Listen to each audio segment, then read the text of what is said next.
ආයිබෝන් කියලා පිළිගන්නවා ලෝවට ආපුවත් නාලිකාවට. ඉතින් අපි හැමෝටම මේ දවස්වල රූපවාහිනිය දකින්න පුළුවන් ප්‍රවෘත්ති වලට එල්නිනෝ තත්ත්වයක්. ඇත්තටම ඉතින් මේ එල්නිනෝ තත්ත්වයක් කියන්නේ දැඩි නියඟයක්. ඒක නිසා ඉතින් දැන් ඉස්සරහට අනාගතයේට ආහාර හිඟයක්, ජල හිඟයක්, දැඩි හිරු රශ්මියක් වැනි ඒවා දැනගන්න පුළුවන්. ඔයාලට දැන් මේ වීඩියෝ වල පේනවා අවුව කොච්චර දිනනවද වියලි කලාපේ ජනතාවට. ඒ අවුව ලැබෙන්නේ කොහොමද? ඒ ඔක්කොම ඔයාලට බලා ගන්න පුළුවන්.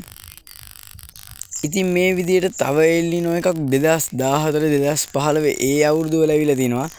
ඊට වැඩිය දැන් බලපෑම මේක ඇති වෙන නිසා සුපර් එල්නිනෝ තත්ත්වයක් ඇති වෙන්න පුළුවන් කියලා කාලගුණ විද්‍යා දෙපාර්තමේන්තුව ප්‍රකාශ කරනවා.